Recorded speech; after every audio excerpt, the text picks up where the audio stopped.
नमस्ते, मैं हूं किशोर अजवाणी। लद्दाख में जमीन हड़पने की साजिश नाकाम होने के बाद अब चीन के राष्ट्रपति शी जिनपिंग जम्मू कश्मीर के सबसे खूबसूरत हिस्से पर नजर गड़ा चुके हैं। जम्मू कश्मीर के उस हिस्से को गिलगित बाल्टिस्तान कहा जाता है। 73 साल पहले पाकिस्तान ने गिलगित बाल्टिस्तान पर धोखे से कब्जा किया। अब चीन के हुक्म पर पाकिस्तान की सेना गिलगित बाल्टिस्तान को चुनाव के नाम पर अपने चंगुल में फंसाने में जुट गई। गिलगित बाल्टिस्तान में 15 नवंबर को असेंबली का चुनाव होगा।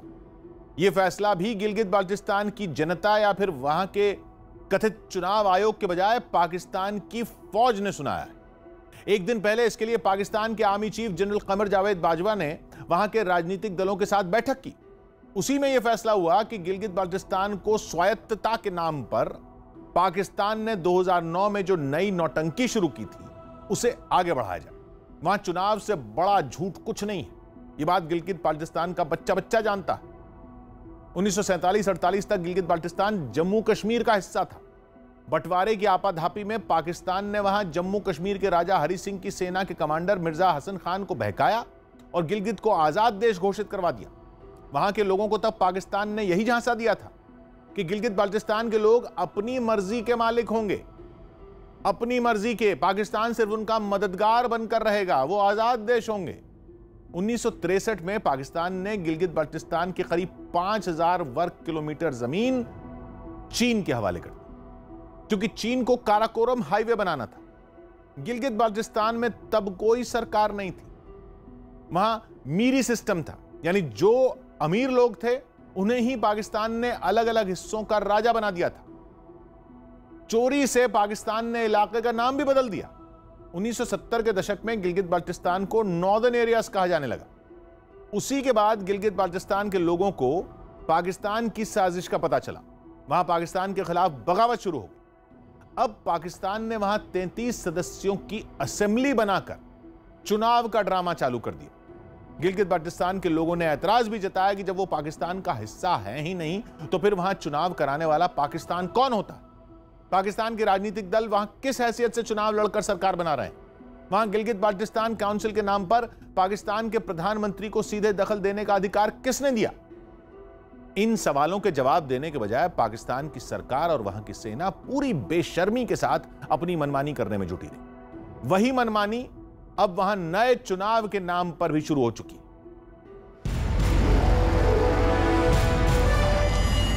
जब तक हम अपने नजरिए के ऊपर खड़े हैं,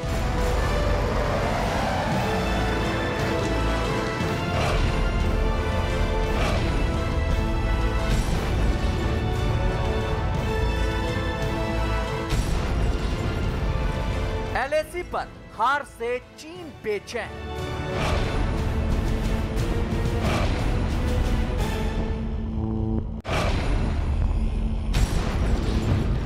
चीन को सताए सीपीईसी डूबने का डर।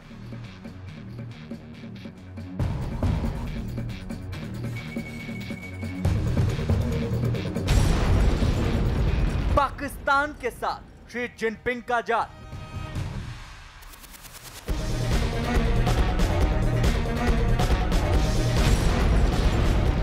गिलगित बाल्टिस्तान में शी जिनपिंग की चुनावी चाल।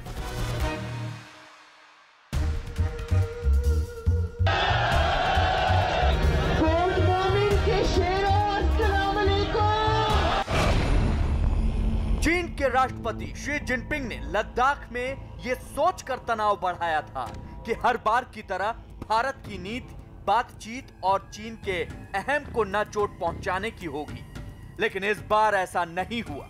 अब से पहले चीन ने जब भी लद्दाख में एलएसी के नजदीक तनाव बढ़ाया तो मसला बातचीत से हल हो गया, लेकिन इस बार भारतीय सेना चोटियों पर सवार हो गई, जिससे चीन की बेचैनी बढ़ना लाजमी है।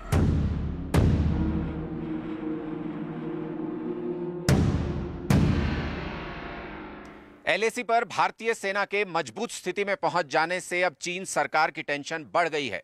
चीन की कम्युनिस्ट पार्टी के रणनीतिकारों का मानना है कि बचाव के लिए अब आक्रामक मुद्रा में आ चुका भारत कहीं POK के लिए कोई निर्णायक कार्रवाई न कर दे।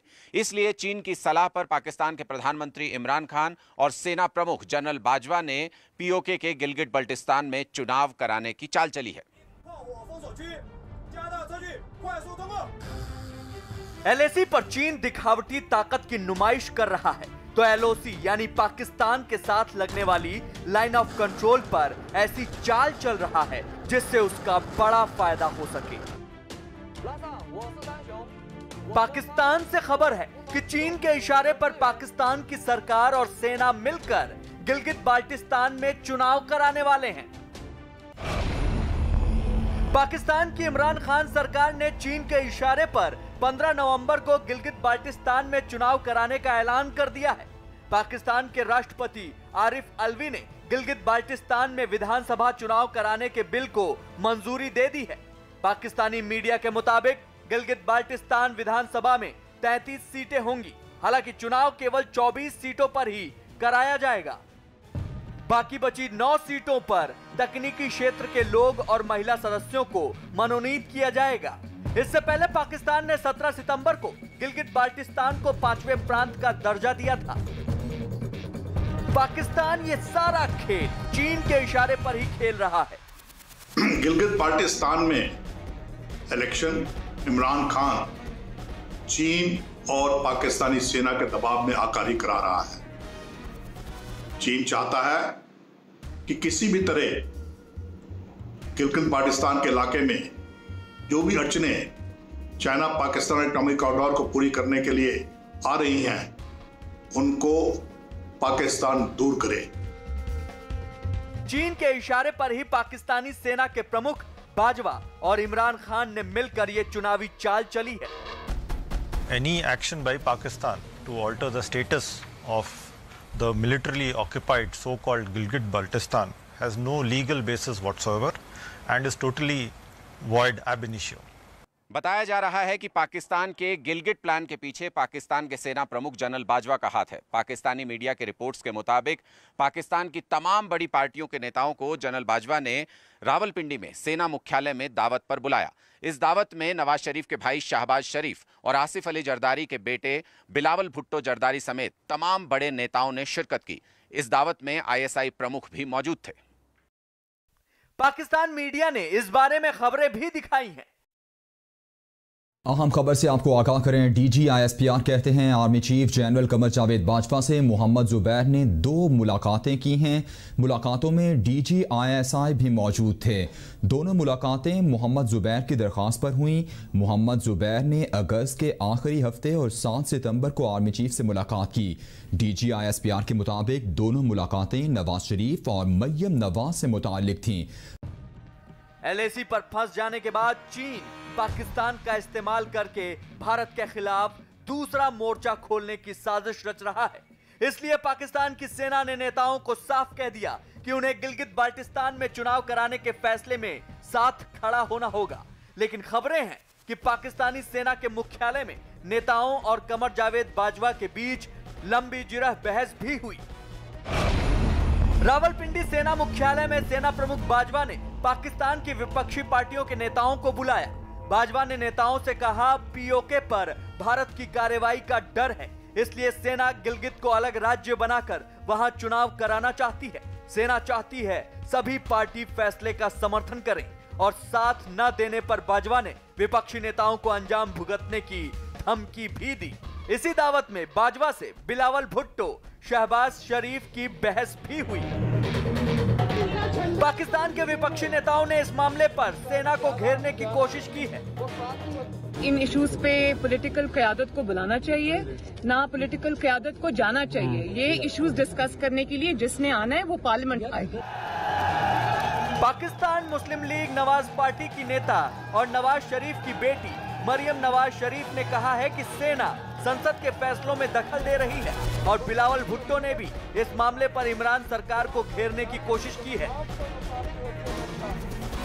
इससे गिलगित बाल्टिस्तान की इकोलॉजी, कल्चर और मिनरल वेल्थ पर असर पड़ रहा है। इससे लोकल गिलगित बाल्टिस्तान के लोगों को कोई फायदा नहीं मिल रहा है। इसलिए वो नहीं चाहते कि वहां पर एक इलेक्शन करवा के ढोंगी सरकार बनाई जाए और चीन की मदद की जाए। जनरल कमर जावेद बाजवा ने बैठक में पाकिस्तान के सियासतदानों को साफ इशारा कर दिया कि सेना के फैसले के साथ खड़ा होना ही पड़ेगा, क्योंकि पाकिस्तान की सेना को इन दिनों चीन से हथियारों की सप्लाई की जा रही है और चीन के इशारे पर ही पाकिस्तान एलओसी पर आए दिन गोला बारूद बरसा रहा है। चीन पीओके से गुजरने वाले सीपीईसी प्रोजेक्ट में अरबों डॉलर खपा चुका है और अब तो वो चाहता है कि भारत का यह इलाका पाकिस्तान के पास ही रहे ताकि उसके प्रोजेक्ट को नुकसान न हो। पाकिस्तान सरकार के मुखिया इमरान खान और उनके कठपुतली राष्ट्रपति सेना के बिना इशारे के एक कदम भी नहीं उठा सकते हैं और पाकिस्तान की सेना अपने फायदे के लिए चीन से दोस्ती निभा रही है। ऐसे में पाकिस्तान की विपक्षी पार्टियां इमरान सरकार को हटाने के लिए बड़ा आंदोलन छेड़ने की तैयारी में हैं। विपक्षी पार्टियों के आंदोलन से एक बार फिर इमरान खान की कुर्सी खतरे में आ गई है। उनकी सरकार के खिलाफ विपक्षी पार्टियां एकजुट हो गई हैं। विपक्षी पार्टियों ने पाकिस्तान डेमोक्रेटिक मूवमेंट नाम का गठबंधन बनाया है। एक बार फिर JUIF के मौलाना फजलुर रहमान ने इमरान को सत्ता से हटाने का बीड़ा उठाया है। पाकिस्तान के पीएम इमरान खान को चीन की दोस्ती बहुत भारी पड़ने वाली है। एक तरफ वो घर में घिर रहे हैं और दूसरी तरफ चीन हथियारों के बदले पाकिस्तान को धीरे धीरे अपना गुलाम बना रहा है। फिलहाल पाकिस्तान को चीन के साथ अपने हित जुड़े नजर आ रहे हैं, लेकिन भविष्य में यह पाकिस्तान की सबसे बड़ी भूल साबित होने वाली है। इस्लामाबाद में बैठे शी जिनपिंग के डिप्लोमेट पाकिस्तान की बर्बादी की कहानी पीओके से शुरू कर चुके। अब चीन गिलगित बाल्टिस्तान में चुनाव की चाल क्यों चल रहा है, उसकी मंशा इसके पीछे क्या है, बताएंगे ब्रेक के बाद।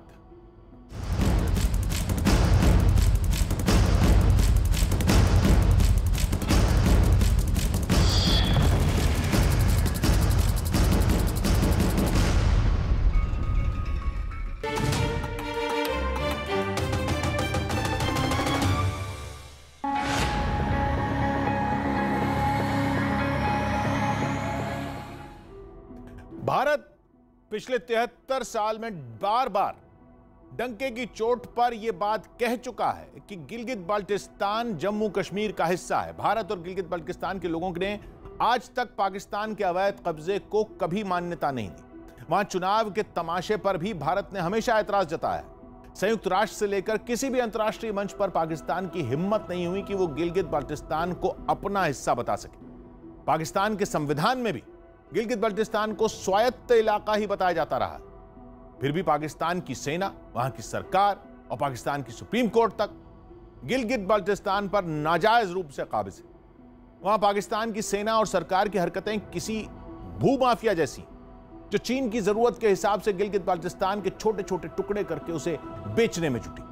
गिलगित बाल्टिस्तान में दुनिया के सबसे खूबसूरत पहाड़, झरने, घाटियां हैं। वहां पर्यटन से होने वाली कमाई पाकिस्तान हड़प जाता है। गिलगित बाल्टिस्तान की जमीन उसने अवैध रूप से 1963 में ही चीन को बेच डाली थी। अब गिलगित बाल्टिस्तान में ही दायमर बाशा हाइड्रो प्रोजेक्ट के नाम पर चीन को 32,139 एकड़ जमीन 32,139 एकड़ जमीन और दे दी गई। सीपीईसी यानी चाइना पाकिस्तान इकोनॉमिक कॉरिडोर का दरवाजा गिलगित बाल्टिस्तान से ही खुलता है, इसलिए चीन की सेना वहां अपने ठिकाने बना चुकी है।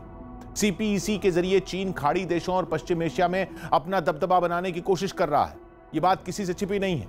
चीन को मालूम है कि जब तक गिलगित बाल्टिस्तान पूरी तरह उसके कब्जे में नहीं आएगा, तब तक उसके मंसूबे पूरे नहीं होंगे। गिलगित बाल्टिस्तान की रणनीतिक अहमियत का अंदाजा भी पूरी दुनिया को है। उसकी उत्तरी सीमा अफगानिस्तान से जुड़ी है, पश्चिमी हिस्से में पाकिस्तान में आतंकवाद का गढ़ खैबर पख्तूनख्वा है और जम्मू कश्मीर का तो यह हिस्सा है ही।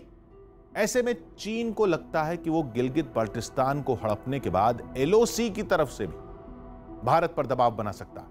साथ ही वहां से अफगानिस्तान में दखल देना भी चीन के लिए आसान हो जाएगा।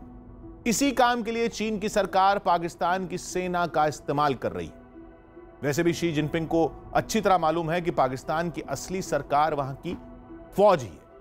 इमरान खान की हैसियत पाकिस्तान की आर्मी की कठपुतली से ज्यादा नहीं है। यह आरोप तो वहां के विपक्षी दलों के नेता ही लगाते रहे। खबर है कि पाकिस्तान के सेना प्रमुख जनरल बाजवा गिलगित बाल्टिस्तान में भी इमरान खान का इस्तेमाल ही मुखौटे के तौर पर करना चाहते हैं। इस साल जुलाई में जब गिलगित बाल्टिस्तान में चुनाव टालने का फैसला किया गया था, तब पाकिस्तान के विपक्षी दलों ने खुलेआम आरोप लगाया था कि इमरान खान की पार्टी की गिलगित बाल्टिस्तान में सरकार बनवाने की साजिश रची जा रही। चुनाव में धांधली की तैयारी करने के लिए ही जो चुनावी तमाशा 18 अगस्त को होना था, उसे 15 नवंबर तक टाल दिया गया।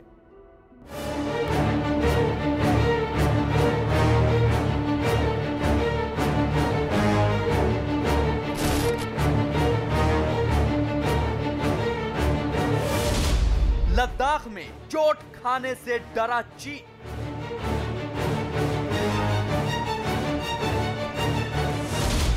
चीन को पीओके जाने का खौफ। पीओके गया तो टूटेगी चीन की कमर। अगस्त 2019 की शुरुआत थी और देश के नए गृह मंत्री अमित शाह संसद में जम्मू कश्मीर से आर्टिकल 370 हटाने का ऐलान कर चुके थे। उस दौरान उन्होंने पीओके के लिए जो बात कही थी, उसमें अपनी जमीन पाकिस्तान के कब्जे में होने का आक्रोश भी था और उसे वापस ले लेने का गंभीर इरादा भी। आज भी पाक ऑक्युपाई कश्मीर की 24 सीटें हमारा हिस्सा रहने वाली है और पाक ऑक्युपाई कश्मीर पर हमारा दावा इतना ही मजबूत है जितना पहले था। चीन से उस वक्त भारत के संबंध बहुत ठीक चल रहे थे, लेकिन उसी अगस्त महीने से रणनीतिकारों को लगने लगा था कि अब चीन के साथ सीमा विवाद का नया अध्याय शुरू होने वाला है। और हुआ भी यही। चीन ने सर्दियों का मौसम बीतने का इंतजार किया और मई 2020 का महीना आते आते यानी लद्दाख की चोटियों पर गर्मियों का सीजन आते ही लद्दाख में डेरा डालकर बैठ गया। मोदी सरकार की पीओके को वापस लेने की प्रतिबद्धता से चीन की चिंता बढ़ गई, क्योंकि गिलगिट बल्टिस्तान भी भारत के अभिन्न अंग पीओके में ही आता है। चीन को लगने लगा कि अगर पीओके हाथ से निकल गया तो उसकी आर्थिक रीढ़ की हड्डी पूरी तरह से टूट सकती है। इसलिए चीन ने लद्दाख में भारत के साथ सीमा विवाद बढ़ाया और अपने ऑल वेदर फ्रेंड पाकिस्तान के साथ मिलकर गिलगिट बल्टिस्तान को एक नया सूबा घोषित कर वहां पर चुनाव कराने की चाल चल दी। दरअसल पीओके चीन के लिए लाइफलाइन बन चुका है। चीन का सबसे बड़ा और महत्वाकांक्षी प्रोजेक्ट पीओके के बिना पूरा नहीं हो सकता है। और सबसे मुश्किल बात यह है कि इस इलाके पर वो अपना दावा भी नहीं कर सकता, क्योंकि पीओके को वो भी भारत का ही हिस्सा मानता है और यहीं से चीन की मुश्किल शुरू हो जाती है। इसीलिए वो पाकिस्तान के नेताओं और बेसिर पैर के कानून का सहारा लेकर गिलगित बाल्टिस्तान में चुनाव कराना चाहता है, क्योंकि अगर पाकिस्तान के हाथ से पीओके गया तो उसका BRI यानी बेल्ट एंड रोड इनिशिएटिव दम तोड़ देगा। चीन के बेल्ट एंड रोड इनिशिएटिव का मतलब है एक सड़क के जरिए चीन से यूरोप, एशिया और अफ्रीका के देशों को जोड़ना। यह सड़क पाकिस्तान के कब्जे वाले कश्मीर से होकर गुजरती है। इसमें सबसे अहम इलाका है गिलगित बाल्टिस्तान। पीओके में इस प्रोजेक्ट को CPEC यानी चाइना पाकिस्तान इकोनॉमिक कॉरिडोर भी कहा जाता है, लेकिन इस कॉरिडोर की सड़क बिना गिलगित बाल्टिस्तान के पूरा नहीं हो सकती। इसी एक प्रोजेक्ट के जरिए पाकिस्तान के कब्जे वाले इस हिस्से की नदियों का और खनिजों का चीन पूरा फायदा उठाना चाहता है। इसके बदले में पाकिस्तान को हथियार देकर मदद करता रहा है, लेकिन अब चीन को लगने लगा है कि लद्दाख में उसे मात दे चुका भारत कहीं पाकिस्तान से अपना इलाका वापस ना ले ले, क्योंकि भारत सरकार कई बार पीओके पर अपना रुख जता चुकी है। आन बान शान के साथ जम्मू कश्मीर भारत का हिस्सा, कुछ हिस्सा उनके हाथ चला गया, गैर कानूनी तरीके से कब्जा करके रखा हुआ और वो कसा कभी भी हमारे दिलों में है। भारत सरकार के इसी रुख ने चीन की चिंता बढ़ा दी है। अब चीन चाहता है कि गिलगित बाल्टिस्तान पर पाकिस्तान का दावा मजबूत हो जाए, इसीलिए वहां चुनाव कराने का ऐलान हो चुका है। चीन की कोशिश है कि चुनाव कराकर भारत का गिलगित बाल्टिस्तान पर दावा कमजोर किया जाए। ऐसे में अगर युद्ध भी हो जाए तब भी गिलगित पर पाकिस्तान ये कहकर अपना दावा ठोक सके कि वह उसका 5वां प्रांत है। चीन की कोशिश है कि युद्ध की स्थिति में भी विवादित इलाका संयुक्त राष्ट्र के मध्यस्थता प्रस्ताव के दायरे से बाहर रहे। साथ ही चीन अपने प्रतिनिधियों को गिलगित सूबे की सरकार में बैठाकर गिलगित बाल्टिस्तान पर अपना पूरा कब्जा चाहता है। जो भी अड़चनें चाइना पाकिस्तान इकोनॉमिक कॉरिडोर को पूरी करने के लिए आ रही हैं, उनको पाकिस्तान दूर करे, इमरान खान की सरकार दूर करे, ताकि वो जल्द ब जल्द ग्वादर तक पहुंचकर अरब सागर के अंदर अपने लिए एक नया रास्ता ढूंढ सके।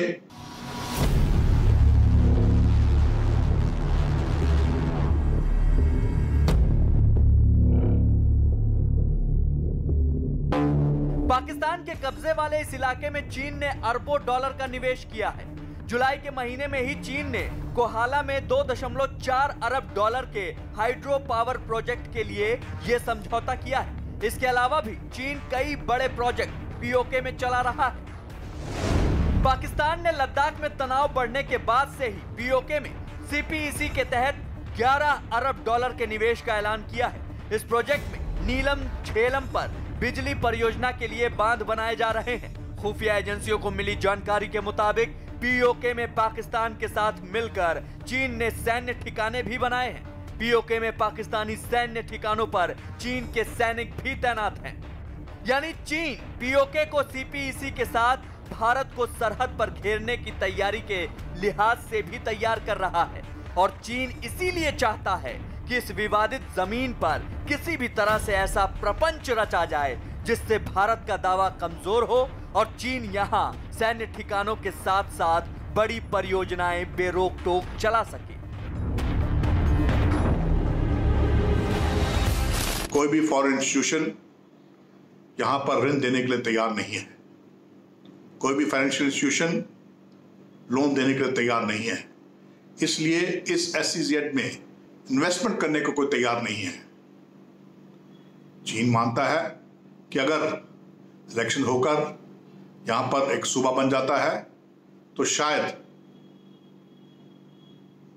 इकोनॉमिक असिस्टेंस मिलनी शुरू हो जाए। पीओके में रहने वाले लोग भी अब पाकिस्तान सरकार और चीन की मनमानी के खिलाफ विद्रोह पर उतर आए हैं। दरअसल अंधाधुंध निर्माण से चीन इलाके को तबाह कर रहा है और लोग चाहते हैं कि इलाके से चीन को बाहर निकाला जाए। पाकिस्तान के पीएम इमरान खान कई बार भरी सभा में ये डर जता चुके हैं कि भारत पीओके पर चढ़ाई कर सकता है। I felt that unless we highlight what is going on in Kashmir, the world is not going to know.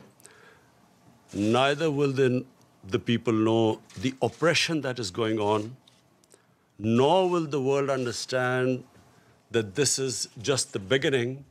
It's going to get worse. And there's a potential that two nuclear-armed countries will come face to face at some stage. ऐसा ही डर आजकल चीन को भी सताने लगा है। इसीलिए चीन ने पीओके के सबसे अहम इलाके गिलगित बाल्टिस्तान को अलग सूबा बनवाकर चुनाव कराने की चाल चली है।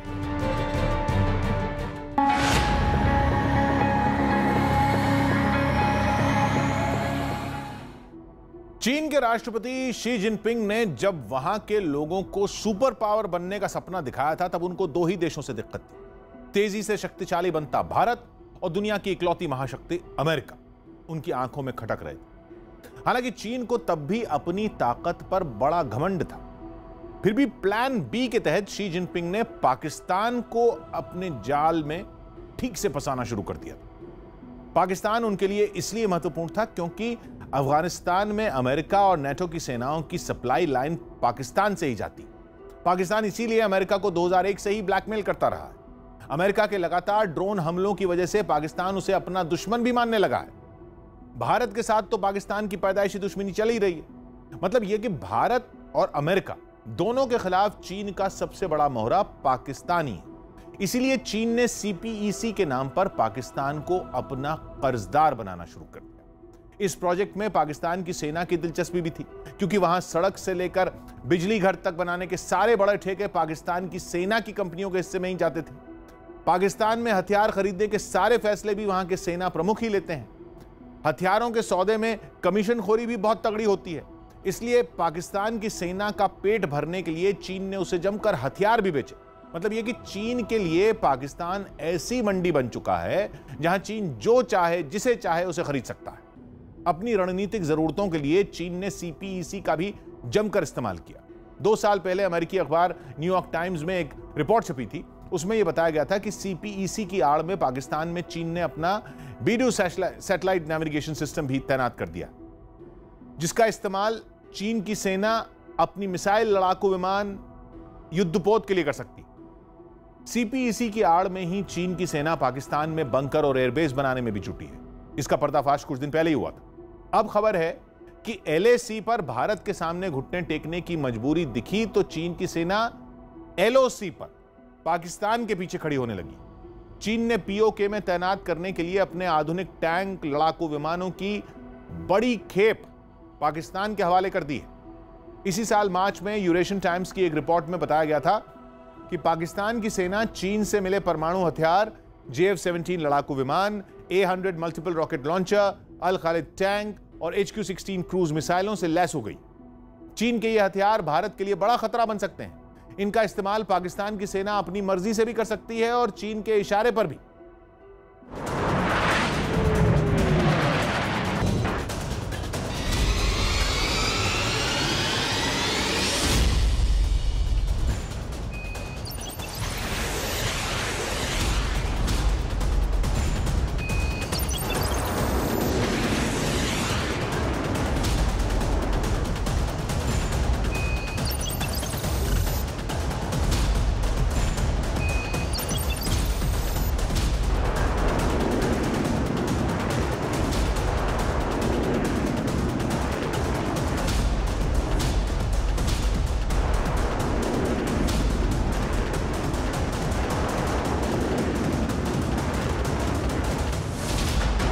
LAC पर भारत के वायु वीरों की दहाड़।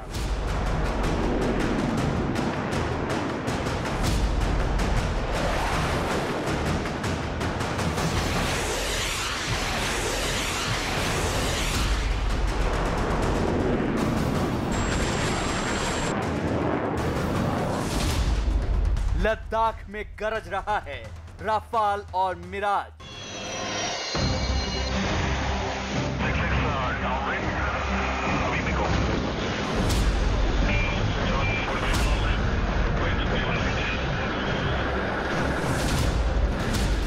बीजिंग को बर्दाश्त नहीं हो रहा भारत का जवाब।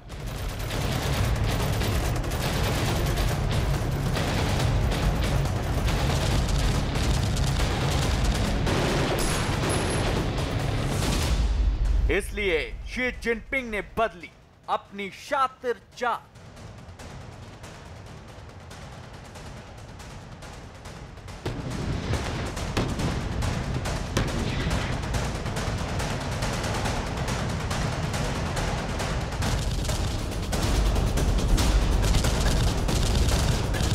LAC पर चीन भारत के हाथों अब तक अनगिनत मोर्चों पर मुंह की खा चुका है।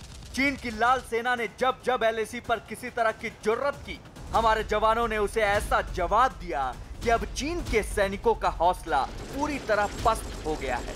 बार बार की हार से अब चीन की सरकार भी अपना होश खोने लगी है। पैंगोंग के उत्तर और दक्षिण की सभी अहम चोटियों पर हार के बाद अपने सैनिकों का हौसला बनाए रखने के लिए चीन की सरकार ने LAC पर लाल सेना को युद्धाभ्यास में झोंक दिया ताकि उनका जोश बना रहे।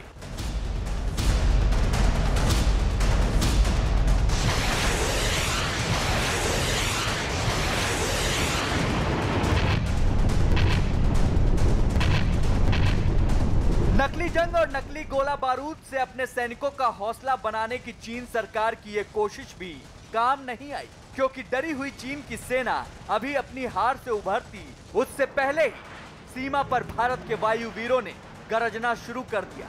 LAC पर राफाल और उसके साथी यानी सुखोई, मिराज और अपाचे की एंट्री हो गई।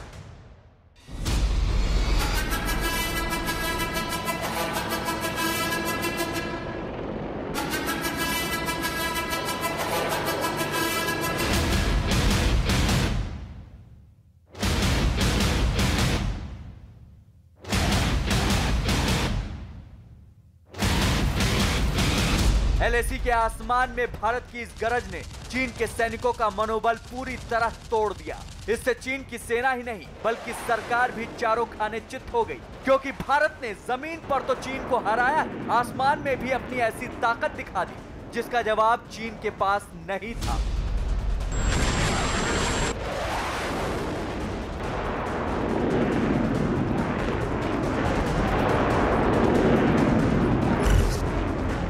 LAC पर जमीन से लेकर आसमान तक पिटने के बाद चीन सरकार ने अब अपनी रणनीति में बदलाव किया है। चीन अब भारत की ताकत को दो मोर्चों पर बांटने की साजिश में लगा है और इसके लिए उसने पाकिस्तान को इस्तेमाल किया है।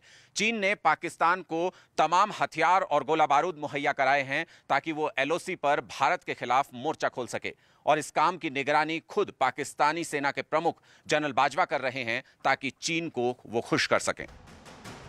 LAC पर भारत की ताकत से मुकाबला करने में नाकाम होने के बाद चीन ने LOC पर भारत के खिलाफ जो मोर्चे खोले हैं उसका वीडियो सबूत न्यूज 18 के पास है। सबसे पहले हम आपको दिखाते हैं कि पाकिस्तान की मदद से LOC पर चीन की साजिश का वो वीडियो जो न्यूज 18 को मिला है।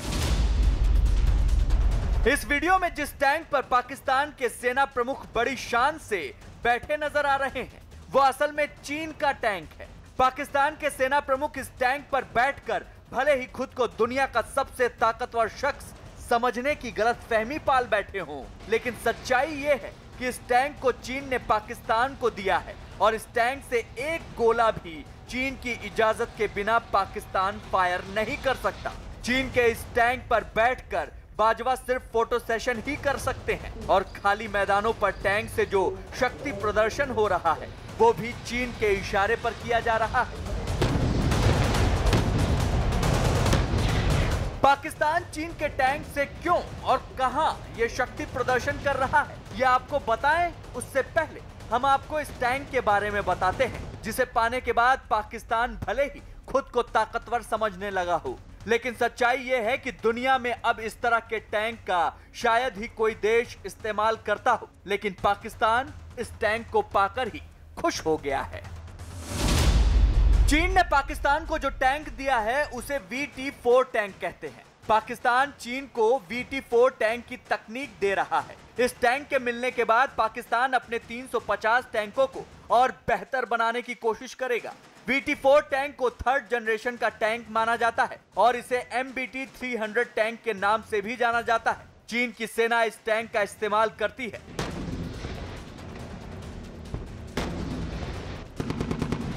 चीन पाकिस्तान को VT-4 टैंक की तकनीक बेचकर एक तीर से दो शिकार कर रहा है। इस तरह वो उस तकनीक के लिए पाकिस्तान से पैसे ले रहा है जिसे अब दुनिया में कोई पूछने वाला भी नहीं, और साथ ही वो इन टैंकों को LOC पर तैनात करवाकर भारत पर दबाव बढ़ाने की भी कोशिश कर रहा है।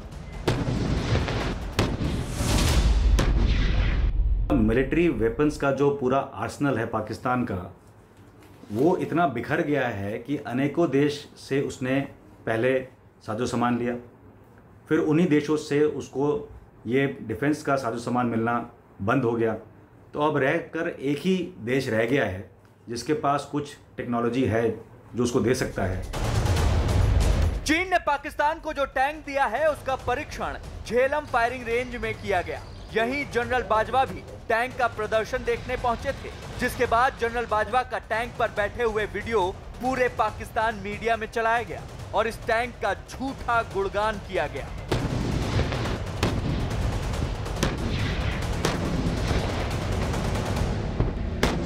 पाकिस्तान की मुसल्लह अफवाज हर तरह के खतरे से निपटने के लिए तैयार है और इसी सिलसिले में जो आपने जो चीफ ऑफ आर्मी स्टाफ ने कल एक नए टैंक को जो हम इंडक्ट करने जा रहे हैं VT-4 उसका मुजाहरा भी देखा। चीन पाकिस्तान को VT-4 टैंक के अलावा भी और कई तरह के हथियार और गोला बारूद गुपचुप तरीके से मुहैया कराने में जुटा है। यही नहीं, चीन पाकिस्तान के हथियारों के आधुनिकीकरण में भी उसकी पूरी मदद कर रहा है। लेकिन चीन जितने भी हथियार पाकिस्तान को मुहैया करा रहा है या उनका आधुनिकीकरण कर रहा है, उन सभी में एक ही शर्त है कि पाकिस्तान इन हथियारों का इस्तेमाल चीन की इच्छा के मुताबिक करेगा। यानी एक तरीके से चीन ने पाकिस्तान की सेना को ही अपने कब्जे में ले लिया है। खुफिया जानकारी के मुताबिक चीन पाकिस्तान के टैंकों को मजबूत बनाने पर सबसे ज्यादा जोर दे रहा है, क्योंकि भारत पाकिस्तान की सीमा की भौगोलिक स्थिति ऐसी है कि यहाँ टैंक ही सबसे ज्यादा कारगर माने जाते हैं और चीन भारत को LOC के मोर्चे पर घेरने के लिए ही पाकिस्तान की टैंक क्षमता को बढ़ाने पर पूरा जोर लगा रहा है। न्यूज 18 को मिली एक्सक्लूसिव जानकारी के मुताबिक चीन पाकिस्तान को अल खालिद 1 टैंक बनाने में मदद कर रहा है। चीन की मदद से पाकिस्तान 120 अल खालिद 1 टैंक बना रहा है। इस मामले में चीन और पाकिस्तान के बीच हुए करार के मुताबिक चीन हर साल 25 अल खालिद 1 टैंक बनाने में पाकिस्तान की मदद करेगा। इसके साथ ही चीन पाकिस्तान के T-85 टैंक की मरम्मत भी करने जा रहा है। चीन की एक कंपनी और पाकिस्तानी सेना के बीच इस बात के लिए समझौता हो चुका है, जिसके मुताबिक चीन की कंपनी पाकिस्तान के 90 T-85 टैंक की जल्द से जल्द मरम्मत कर उन्हें आधुनिक बनाएगी। जो ये टैंक की बात चल रही है, ये उस कॉरिडोर के साथ डिप्लॉयमेंट कहीं ना कहीं होगी, क्योंकि वहाँ पे काफ़ी उनके अटैक्स चलते रहते हैं POK में। और जो एयरबेस भी बन रहा है, वो अभी जो टाइम चल रहा था पिछले 3-4 महीने का, उसमें काफ़ी अग्रसर होके चीन ने कंस्ट्रक्शन को दोबारा आरंभ किया इस साल।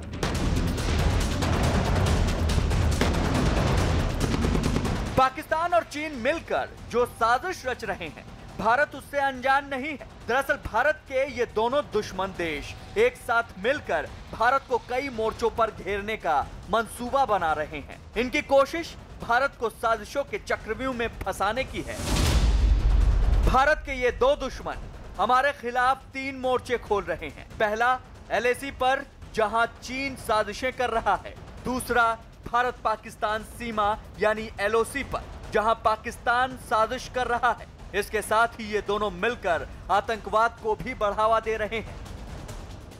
चीन ने पाकिस्तान को जो भारी भरकम कर्ज दिया है, उसके बदले वो पाकिस्तान का जमकर इस्तेमाल कर रहा है और पाकिस्तान चीन को खुश करने के लिए अपना सब कुछ उसे सौंपता जा रहा है। भारत को इस बात का अंदाजा पहले से था कि चीन और पाकिस्तान मिलकर कोई ना कोई साजिश जरूर रचेंगे, इसलिए भारत काफी पहले से इस दोहरे मोर्चे पर लड़ाई के लिए पूरी तरह से तैयार है। चीन को भारत के साथ तनाव बढ़ाने के बाद पाकिस्तान के पीछे छुपने की नौबत यूं ही नहीं आई।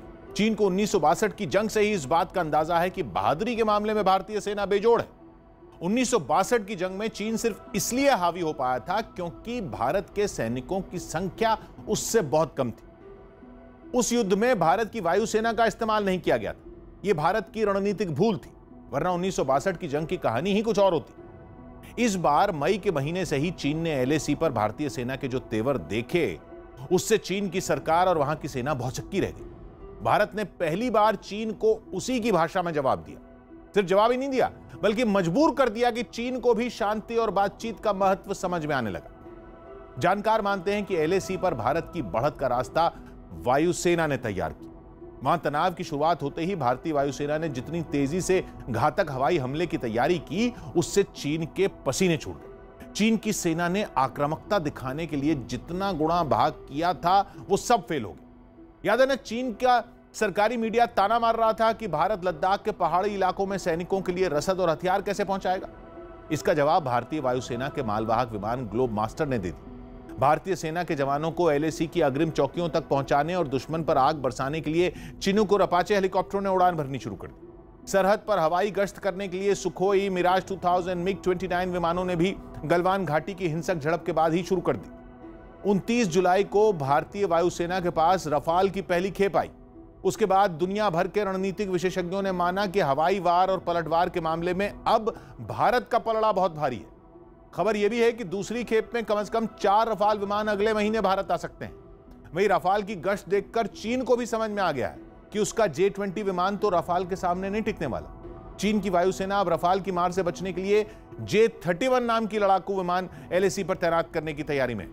यह चीन का वही विमान है जिसके बारे में अमेरिका ने आरोप लगाया था कि चीन का विमान उसके F-35 की तकनीक चुराकर बनाया गया है।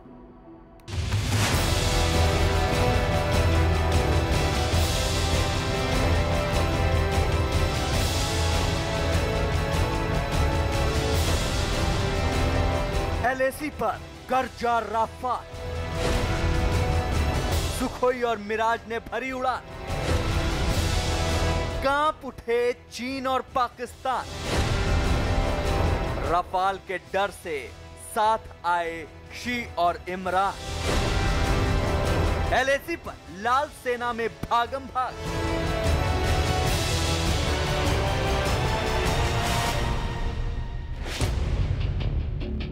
LAC पर चीन से विवाद को सुलझाने के लिए भारत ने हर मुमकिन कोशिश की। चीन की सेना के अफसरों के साथ कई राउंड बातचीत हुई, लेकिन चीन अपनी आदत से बाज नहीं आया। बैठक में वो जिस मामले पर राजी भी हो जाता है, जमीन पर उस समझौते को लागू नहीं करता है। चीन की इस चाल को देखते हुए और उसके इतिहास को समझते हुए भारत ने उसे कोई ढील न देने की रणनीति पर काम किया और LAC के आसपास में रफाल ने उड़ान भर दी। भारत ने रफाल के साथ ही LAC पर अपने कई और लड़ाकू विमानों का बेड़ा भी भेज दिया, जिन्होंने सिर्फ लेह और आसपास के इलाकों में उड़ान भरी और चीन को यह संदेश दे दिया कि वो ये समझने की भूल ना करे कि भारत की सेना की मुस्तैदी में कोई कमी आई है। भारत ने लेह में अपने जिन जिन लड़ाकू विमानों और वायुवीरों को उतारा है, उनमें से किसी का जवाब चीन के पास नहीं है, क्योंकि LAC पर अब भारतीय सेना की शान और जंग का सबसे बड़ा योद्धा यानी राफाल लगातार उड़ान भर रहा है। इसके साथ ही सुखोई भी लेह के आसमान में पहरेदारी में लगा हुआ है। लड़ाकू विमान मिराज भी लेह के आसमान में चक्कर काट रहा है। इन लड़ाकू विमानों के अलावा अपाचे हेलीकॉप्टर भी सरहद पर पहुंच चुका है और C-17 ग्लोब मास्टर सरहद पर तैनात जवानों को जरूरत का सामान लगातार मुहैया करा रहा है। भारतीय वायुसेना में आधिकारिक तौर पर शामिल होने के बाद राफाल 20 सितंबर को पहली बार LAC का जायजा लेने लद्दाख पहुंचा। इसके बाद से ही राफाल लगातार लेह के आसमानों में उड़ान भर रहा है। लद्दाख में राफाल की उड़ान ने चीन में खलबली मचा दी है। राफाल ने जैसे ही लद्दाख के आसमान में अपनी जाबाजी दिखाई, चीन की लाल सेना में भगदड़ जैसे हालात हो गए। जबकि सच्चाई यह है कि राफाल रूटीन उड़ान के तहत ही लद्दाख के चक्कर लगा रहा है। राफाल के साथ साथ सुखोई और मिराज भी सीमा पर चक्कर काट रहे हैं ताकि दुश्मन को यह एहसास रहे कि भारतीय सेना पूरी तरह से तैयार है। भारतीय सेना के लड़ाकू विमानों के लगातार LAC पर उड़ान भरने से चीनी सैनिक सहम उठे हैं। यही वजह है कि चीन तिब्बत में जहां एक तरफ गोला बारूद बरसा रहा है, वहीं LAC के साथ साथ LOC पर भी भारत को घेरने की कोशिश कर रहा है। इसके लिए वो पाकिस्तान के साथ मिलकर साजिश रच रहा है। न सिर्फ पाकिस्तान को चीन की तरफ से गोला बारूद मुहैया कराया जा रहा है, बल्कि भारत की सीमा से लगे पाकिस्तान के तमाम सैन्य ठिकानों के आधुनिकीकरण में भी चीन पाकिस्तान की मदद कर रहा है। भारत के खिलाफ टू फ्रंट वॉर कभी भी छिड़ सकता है, इसका अंदाजा हिंदुस्तान को दशकों से है। इसलिए सेना हमेशा तैयार रहती है। ये जानते हुए भी चीन भारत को कई मोर्चों पर उलझाने की रणनीति पर काम कर रहा है। वो पाकिस्तान के साथ LOC पर भारत के खिलाफ चक्रव्यूह रचने के साथ साथ कई और मुश्किलें पैदा करने के मंसूबे बना रहा है। लेह में राफाल और भारत के दूसरे लड़ाकू विमानों की उड़ान शुरू होने के बाद चीन ने अपनी इन कोशिशों को और तेज कर दिया है।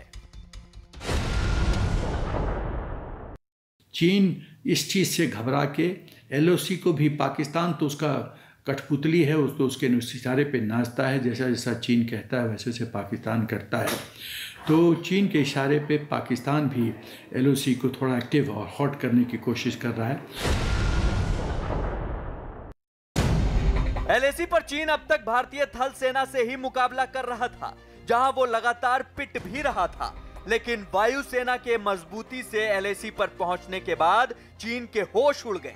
क्योंकि चीन को पता है कि वो लद्दाख के इलाके में भारतीय वायुसेना का किसी तरह से मुकाबला नहीं कर सकता। इसकी सबसे बड़ी वजह है भौगोलिक स्थिति।